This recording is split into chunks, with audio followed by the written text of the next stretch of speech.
গুন্ডাদের মন কিন্তু এমনি ভালো হয়, ওরা মন কিন্তু খুব উদার হয়, গুন্ডামো করে বদরাগী হয়, যে কোনো গুন্ডাকে দেখবেন আপনি সমাজে তাদের মন কিন্তু খুব উদার হয়, এমনি যখন কিছু কাজ টাজ করে তারা একদম মন দিয়েই কাজ করে, এক্ষেত্রে মহারাজও তাই। স্পেস দেওয়া উচিত ভালোবাসার ক্ষেত্রে, স্পেস থাকলে মনে হয় যে যে কোনো সম্পর্ক খুব ভালো হয়। ম্যারেজের ক্ষেত্রে হয় কি স্ত্রী স্বামীকে এক্সপ্লোর করে, স্বামী স্ত্রীকে এক্সপ্লোর করে, তো এক্সপ্লোরেশনের একটা অন্য ধরনের মজা, আবার প্রেম করে বিবাহ করার একটা অন্য ধরনের মজা, এক্ষেত্রেও তাই। এটা কিসে বিশ্বাসী, অ্যারেঞ্জ ম্যারেজে লাভ ম্যারেজে? তোমার সঙ্গে যার জুটি একদম হিট, সোনামণি, সে তো এই চরিত্র দেখছে, কথা হয়েছে? হ্যাঁ, কথা হচ্ছে, ওর খুব ভালো লেগেছে, ও খুব মজা পায় দেখে, ওরও নতুন শুরু হয়েছে, আমি ওকে দেখেছি প্রতীক খুব ভালো, আদৌ হয়তো প্রতীক ভালো না, এটা দেখার দৃষ্টিভঙ্গি। ওর যেটা ভালো লাগে আমার হয়তো সেটা ভালো লাগে না, তার মানে ওর ভালো লাগাটা খারাপ, এটা তো হতে পারে না। প্রত্যেকটা মানুষের নিজস্বতা থাকে, তো নিজস্বতা থাকে, আমার মনে হয় সেই জায়গাটাকে খুব রেসপেক্ট করা উচিত। এটা কি প্রতীক দা বলে দেয় কি হিট অফ দ্য মুভি কিছু বলে পরে মনে রিয়েলাইজ করে? না, সেটা আগে খুব বলে ফেলতাম, হয়তো যা মনে এলো বলে দিলাম, কিন্তু পরে এখন যত বয়স হচ্ছে, বয়স বাড়ছে, অভিজ্ঞতা, তখন এখন যেটা হয় যে মনে হয় যে আমি চলে এসেছি স্টার জলসার অন্যতম জনপ্রিয় ধারাবাহিক উড়ানের সেটে, মানে একেবারে বিয়ে বাড়ির মণ্ডপে, কিন্তু এসে কি শুনছি পাত্র বদল।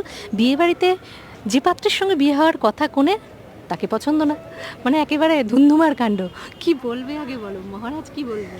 যে শুনে তো খুবই অবাক লাগছে যে এরপরে কী হবে ভগবানই একমাত্র বলতে পারে।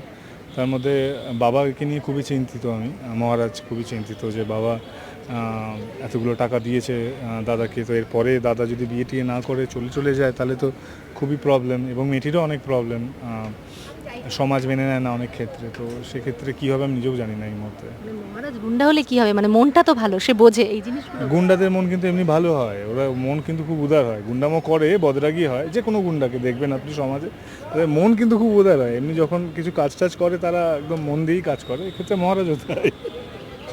আচ্ছা, এরকম সিচুয়েশনে প্রত্যেক থেকে জিজ্ঞেস করছি, অনেক তো মানে ধারাবাহিক করেছো, এরকম এরকম বিয়ে বোধহয় প্রথমবার?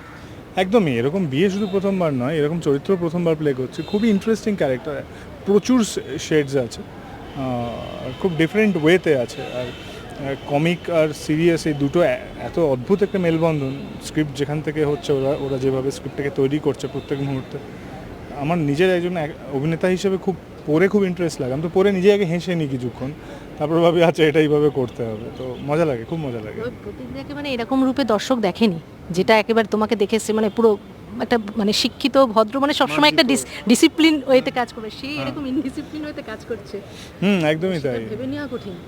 হ্যাঁ, ভেবে নেওয়া কঠিন, আর নট অনলি দ্যাট, মদ টদ একটু বেশিই খায়, রাস্তাঘাটে পুলিশের কাছে ধরাও পড়েছে। হ্যাঁ, ধরা পড়ে জেলেও চলে গেছে বিনা ওই তো এই মানে যা হয়, মানে অনেক ক্ষেত্রে কিছু কিছু ক্যারেক্টার থাকে,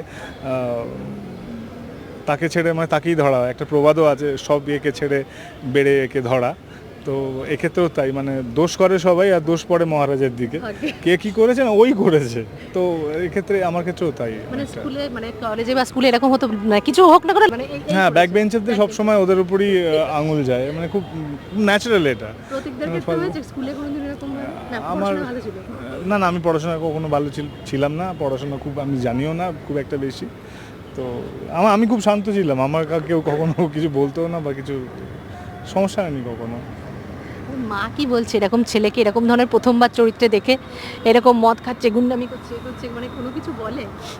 মার খুব মজা লাগে, দেখে খুব মজা পায়, যেটা মজা পায় সেটা বাড়িতে গেলে বলে আজকে এটা দেখলাম ওটা ভালো ছিল, মার খুব স্ট্রেট কথা বলে, মুখের ওপর বলে দেয় যে যেটা ভালো ছিল বা এটা ভালো ছিল না, তাতে কারেক্ট করতে খুব সুবিধা হয়, সত্যি কথা মুখের ওপর বলা একটা আর্ট, যে আর যাকে বলছে সে যদি সেটাকে প্রাউডলি নিতে পারে গর্বের সঙ্গে যে হ্যাঁ আমি ঠিক করিনি, তাহলে মনে হয় তার উন্নতির জায়গাটা আরও প্রশস্ত হয়ে যায়।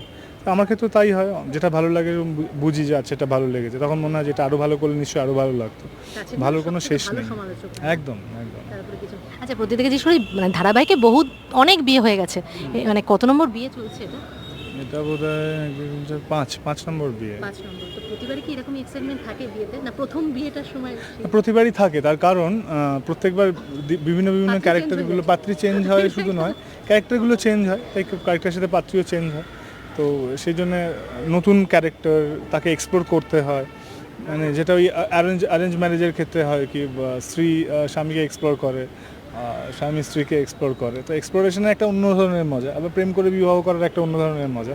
এক্ষেত্রেও তাই, মানে এক্ষেত্রে অ্যারেঞ্জটা করে দিল সবাই মিলে স্ক্রিপ্টিংয়ে, আর তারপরে এবার আমরা নিজেদের গতিপথে এগোচ্ছি, চিনতে চিনতে জানতে জানতে যাচ্ছি আর কি। প্রতীকটা কিসে বিশ্বাসী, অ্যারেঞ্জ ম্যারেজে লাভ ম্যারেজে? আমি ঠিক এরমভাবে বিশ্বাসী বা কোনো পার্টিকুলারলি অ্যারেঞ্জ বা লাভে এরম কোনো বিশ্বাস কোনোটাতেই ওরম মানে স্পেসিফিকেশন নেই আমার যে এরম কিছু একটা হতেই হবে অ্যারেঞ্জ বা লাভ। এটা মানুষটা ভালো তো হ্যাঁ ডেফিনেটলি। দেখো ভালো মানুষ হওয়া এটা সম্পূর্ণ হচ্ছে অন্যের পার্সপেক্টিভ। মানে আমি তোমায় দেখে বলছি যে হ্যাঁ মেয়েটা খুব ভালো, মেয়েটা হয়তো আদৌ ভালো না, বা তুমি আমায় দেখে যে প্রতীক খুব ভালো, আদৌ হয়তো প্রতীক ভালো না। এটা দেখার দৃষ্টিভঙ্গি। ওর যেটা ভালো লাগে আমার হয়তো সেটা ভালো লাগে না, তার মানে ওর ভালো লাগাটা খারাপ, এটা তো হতে পারে না।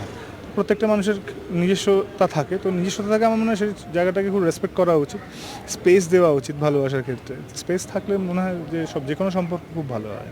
প্রতীকটা নিজে বিয়ে করবে কবে? দর্শক তো বসে আছে যে তোমার বিয়ে দেখবে অরিজিনাল, এরকম কোনো সম্ভাবনা আছে সামনে? 2050 নাগাদ হয়ে যাবে আমার মনে হয়। কেন এরকম অনীহা কেন?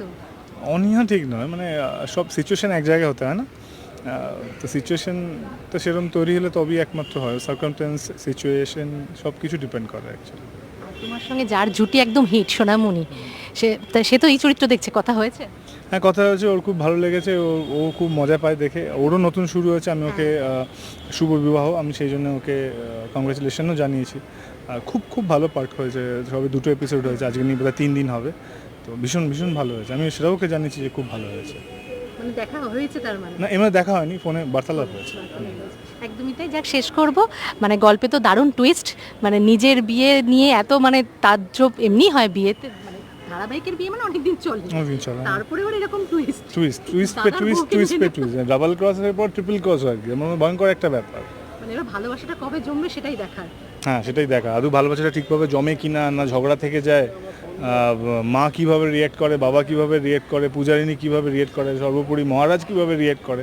ও তো একটু বেশিই রিয়েক্ট করে ফেলে সব জিনিসে, যেটা দরকার ছিল না সেটাও করে ফেলে, তো সেটা যেন না করে ভালোভাবে সব হয়, সেটা যেন, সেটাই কাম, সেটাই। এটা কি প্রতীকদা বলে দেয় কি হিট অফ দ্য মুন্ডে কিছু বলে পরে মনে রিয়েলাইজ করে? না সেটা আগে খুব বলে ফেলতাম, হয়তো যা মনে এলো বলে দিলাম, কিন্তু পরে এখন যত বয়স হচ্ছে, বয়স বাড়ছে, অভিজ্ঞতা, তখন এখন যেটা হয় যে মনে হয় যে আমি যদি বলি ওর এটা খারাপ লাগবে, তো খারাপ লাগাটাকে সম্মান দেওয়া উচিত। তো আমার মনে হয় না যে দুম করে কিছু বলা উচিত। তবে হ্যাঁ লজিক্যাল কথা বা যেটা ন্যায্য কথা সেটা তো বলতেই হয়, প্রত্যেকটা মানুষেরই বলা উচিত আমার মনে হয়। লাস্ট একটাই প্রশ্ন করবো, অফ স্ক্রিন কতটা বন্ডিং জুড়লো, মানে জমলো বউয়ের সাথে, মানে হবু বউ এখনো পূজারিনীর সাথে অফ স্ক্রিন দেখাই হয়নি আমার এই মুহূর্তে, জাস্ট দেখাই হয়নি, দুঃখ পাবে। মানে সিরিয়াসলি আপনাদেরকে বলছি এখনো পর্যন্ত দেখাই হয়নি, শুধুমাত্র সেটে দেখা হয়, ব্যাস এইটুকুই। তবে হ্যাঁ একজন অভিনেতা একজন অভিনেত্রীর মধ্যে যতটুকু সখ্য থাকা দরকার ততটুকু তো ডেফিনেটলি আছে, নাহলে একসাথে অভিনয় করবো কি করে? হতে যাবে, আশা করি তখন আরও ভালো বন্ধুত্ব হবে। যাক, শেষ করবো দর্শকদের কি বলবো? দর্শক তোমাদেরকে এটাই বলবো যে তোমরা এতদিন ধরে ভালোবেসেছো, এটাকেও, এই উড়ানকে তোমরা ভালোবাসছো, ভবিষ্যতেও ভালোবেসো, আর আমরাও চেষ্টা করব সবাই মিলে যাতে তোমাদেরকে আমরা এইভাবে বিনোদিত করতে পারি। Thank you so much. চোখ রেখো সন্ধে রাত 8টায় স্টার জলসা, শুধুমাত্র উড়ান। Thank you.